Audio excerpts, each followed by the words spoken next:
Good morning. Welcome to Undisputed. We are live from Los Angeles. I'm Jenny Taft here with Skip Bayless, Shannon Sharp. Hi, guys. How you doing, Jenny? Hi, Jenny. How are you? Good. I just witnessed my man Shannon Sharp across the table making last-second note additions to what Steve Owens typed for him. And it was like, we got original content today. You actually had some thoughts that you were adding to your notes. I was impressed. I'm scared for once. When will it ever stop? You dry snitching. Why you got to tell everything? I saw you. You were writing. You never write on your type notes that he types for you. Thought of something good last You night. thought we thought of something good right in the intro to the show. Yeah. Lil Wayne inspired you. And then here you go. He writing something down on his tight notes. Well, did you not write on there? Look, Jenny, he wrote, didn't he? Wonder He what wrote that a is. sentence. We'll I don't know. That later. could close the deal. You know what? I could lose a debate for the first time in the history of Undisputed. You always lose. I've never lost once, but now look at this. I'm up against it. Well, Can you show the I ain't gonna audience? show nothing. Oh, okay. All right. You about to lose this one. I'm You already know. LeBron, Brady, you can't win, Skip. Ooh, we're gonna get there. You choose the wrong side every time. Let's see if Shannon's notes are going to help him today, because we have a lot to get to. Like this, will Anthony Davis be a Laker anytime soon? We also have Baker Mayfield, Juju Smith-Schuster on the show as well. But hey, we're going to start with Tom Brady.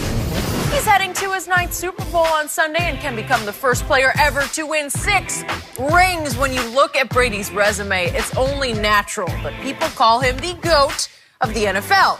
Yesterday, Brady compared himself to a player that some people consider to be the GOAT of the NBA, LeBron James. Let's take a listen. We're similar athletes, LeBron and I, both great size and speed, jumping ability, shooting. Not quite. No, he's a much better athlete than me. I think some people are born with great height. Some people are born with great size, great speed, and some people are born with other things that I would say are more intangible. And I think competitiveness and the ability to compete has been a great attribute for me. And it started when I was young, and it was really a part of my whole family. I mean, everyone was the same way, so it was definitely in our family's DNA to compete and to want to just, play to win. All right, I love Super Bowl week. So much good Brady content. Shannon, what do you make of Brady's comments? I think he was being, obviously, clearly he was being very facetious. Yeah, a little smile. Great speed, strength, leaping ability, shooting ability. But Skip, normally when we think of greats, historically transcendent figures, they're normally high draft picks. When you go basketball, you think of Kareem, you think of Jordan with the 3rd pick in the draft, Magic 1st overall, LeBron, yada, yada, yada. We don't normally see guys that go on and do what Tom Brady. And so if you believe Tom Brady is the GOAT, he was a 6th-round draft pick. That's where they part ways, Skip. And for me, although they're both great players, and you argue either way, GOAT, this one, GOAT, that one, the GOAT, I think they have more differences than similarities. Because if you look at LeBron, Skip, the expectations, I looked this up this morning, LeBron James appeared on Sports Illustrated before Tom Brady, and he's 7 years younger. That's a good point. That's And what do you, true. Skip, what do you hear me say a lot of times? Is that what you wrote on there? There you what go. it was? Stop! That was a bingo. That was a touche. The number one thing, a lot of things kill careers, but I believe one of the number one things that kill a career is expectation. Yep. LeBron James had the world on his shoulders. Oh, I agree. From the age of 17. He got drafted #1 overall. It wasn't no it was about, okay, we have a game-changing, a generational player who's about to change our fortunes. Tom Brady was a 6th-round draft pick. He got drafted to a team that had just given Drew Bledsoe the first $100 million contract. So he wasn't thought as a organizational changing player. Had to bide his time, and things happen. Tom Brady's played for one coach, one team in 19 years. LeBron James has played for 5 different coaches, and now on his 3rd team. So if we just take the first 15 years of his career, basically he had a coach every 3 years, and he went to 8 straight finals. Tom Brady's gone to 8 straight AFC title games. He's played in 9 Super Bowls. The different level of spotlight and expectations that come along with being LeBron James. Now Tom is in that stratosphere where the expectations, he's expected to perform at a very high level. And when Tom Brady doesn't have a good game, we need to know why. What's going on? Is Tom getting old? Is he slipping? Just like LeBron. LeBron has a bad game. Is he getting old? He hadn't come back from that groin, Jenny. He's only 34, but that groin has kept him out for like 6 weeks, Jenny. Something's going on. Father Time tapping him on the shoulder. See, there you go. Right? Well, I don't know. Father Time is not. A while. LeBron James, over the last 3-4 years, he's been more outwardly, Skip, saying, I'm the GOAT. He's said things, he's done things to make you think. Now, there's no doubt in my mind that he's always thought this, but he's gotten very, very comfortable saying this. Tom Brady, you saw a little bit in Tom versus Time, how he thinks. Because, Tom is like, oh, golly gee whiz, Tom, he's so humble, he doesn't think. But then it was reported that before the AFC Championship game 2 weeks ago, he walked into the locker room and said, I'm the baddest mofo on the planet. He said that. That's what was reported. Yep. Whoa. So now Tom is like, yeah. So it just goes to show. Did not say it publicly, though. No. But it just goes to show the mindset. Skip, I believe both guys are great students of the game. They understand the game. They know the history of the game. I can see LeBron James trying to play until he's 42 years of age. So that's another 8 years. So he go trying to be playing year 24, especially if he wants to play with Bronny.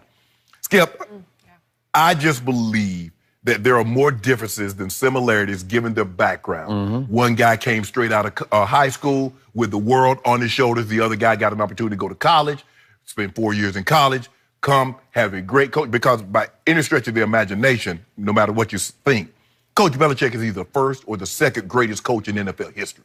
Whether you want Walsh, whether you want Coach Belichick, whether you want Coach Lombardi, or you want Coach Belichick, he's a top 2, top 3 coach. LeBron James has never had that luxury. I don't think any of the coaches that ever coached LeBron, I don't think they're going to be mentioned when it's all said and done in the top 10 of greatest coaches. And so that's what's working against him. So I think there are more differences than similarities, but the one thing is unquestioned.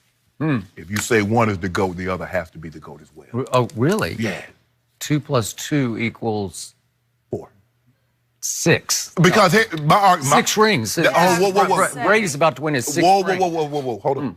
Now, if you're going to use the argument and say Michael Jordan is 6-0, he went 6 times, Jenny. Yes. He didn't lose. That's a great accomplishment. You can't then say Tom Brady is the GOAT because he's gone to 8 and lost 3. And not say Joe's because if undefeated weighs in favor of one, it has to, weighs in for the other. So is it more important to get knocked out in the second round? Because guess what? Michael Jordan was getting knocked out in the first round, getting swept in the first round. He doesn't get finals deams. LeBron James don't know what that's like to get knocked out in the first round. I would like to leave the original and only 23 out of this discussion. Really? This is about the faux goat. That does not do that, Skip. Faux goat. No. The fake 23 and the real 12 up in Foxborough, because there's only one number 12. Oh, Jay Bradshaw said, that's me. Yeah, that's this guy. And the faux 12 is in Green Bay. You don't do that, Skip. Okay. Different discussion. Yeah. Why did Tom Brady last until the 6th round of his draft? Because he had absolutely nothing in common with LeBron James physically, right? No.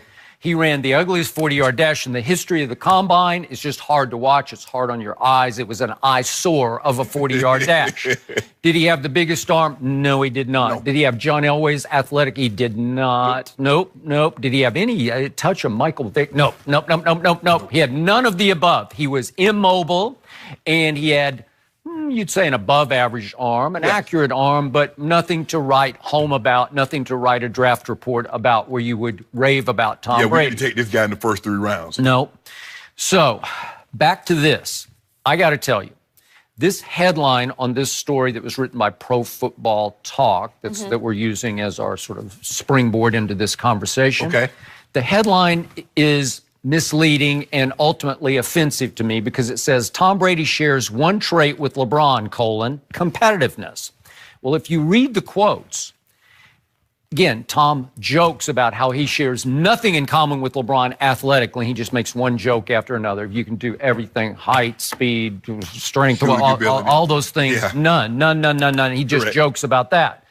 But he does not say, I share with LeBron competitiveness, because he doesn't talk about LeBron when it comes to competitiveness, because he knows LeBron is not in his conversation when it comes to competitiveness, clutch intangibles, and leadership intangibles. That's where, if I could take Tom Brady and pour his intangibles into LeBron James, I would have beyond Michael Jordan. That player would make you forget about Michael Jordan, because it would be unfair what you would have. Because the deficiencies in LeBron always come down to intangibles, not tangibles to me.